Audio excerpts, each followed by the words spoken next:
ठरलं तर मग या मालिकेत प्रियाची आणि सँडीची पुराव्यासाठी भांडणं होतात, पण त्याच वेळी काव्य आणि ईश्वरी सँडीला प्रियापासून वाचवतात. तर हे झालं तरी कसं ते पाहण्यासाठी व्हिडिओ शेवटपर्यंत नक्की बघा. इकडे आदिराज म्हणतो, प्रिया तुझ्या मनात जे काय आहे ते मला सांगून टाक. तेव्हा प्रिया म्हणते, आदिराज आमच्या डोक्यावरचं छप्पर जाण्याची वेळ आलीये. कारण आईबाबांच्या उपचारासाठी मला राहतं घर गहाण ठेवावं लागलंय आणि आता त्या कर्जाचे हप्ते एवढे थकलेत की ज्याच्याकडून मी कर्ज घेतलेलं तो आता आमचं घर जप्त करणार आहे, असं प्रिया खोटं नाटं अधिराजला बोलत असते. त्यावर अधिराज म्हणतो, प्रिया मी असताना तुला टेन्शन घ्यायची काहीच गरज नाहीये. आता मला सांग की तुला पैसे किती हवेत. तेव्हा प्रिया म्हणते, नाही नाही मला पैसे नकोयत. कारण मी तुझ्याकडून पैसे घेतले तर तुला वाटेल की मी फक्त पैशासाठी तुझ्याबरोबर आहे. त्यावर अधिराज म्हणतो, प्रिया जे पैसे माझे आहेत ते तुझे पण आहेत. बरं आता मला सांग की तुला किती पैसे हवेत. तेव्हा प्रिया म्हणते, ती रक्कम खूप मोठी आहे. पण अधिराज म्हणतो, प्रिया माझ्यासाठी कुठलीही रक्कम मोठी नाहीये. तू पटकन सांग किती रक्कम आहे. प्रिया सांगते 5 लाख रुपये. ही रक्कम अधिराज ऐकताच म्हणतो, ही रक्कम बँक ट्रान्सफरने सोडली तर चालेल का?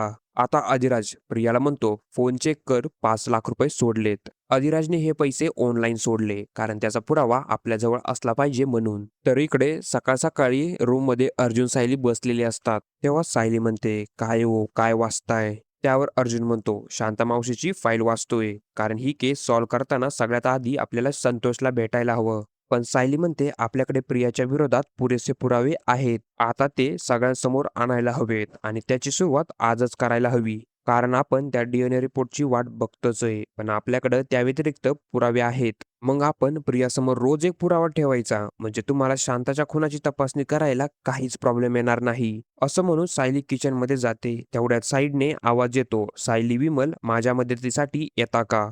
आता सायली घाईगडबडीत मोबाईल चार्जिंगला लावते आणि तिथून जाते. तेव्हा प्रिया किचनमध्ये एकटीच असते. त्यावेळी सायलीच्या मोबाईलवरून सँडीचा फोन येतो. त्याचवेळी प्रिया सायलीचा फोन घेते तर त्यामध्ये सँडीचा फोन आलेला असतो. तेव्हा प्रिया फोन उचलते आणि कानाला लावते, पण इकडे सँडीला वाटतं की सायलीच आहे. तेव्हा सँडी म्हणतो, डोंट वरी सायली वहिनी, कारण प्रियाचे सगळे पुरावे माझ्या हाती लागलेत. आता मी तुम्हाला एक लोकेशन पाठवतो, त्या लोकेशनला तुम्ही या, सगळे पुरावे तिथंच देतो. आता मी फोन ठेवतो.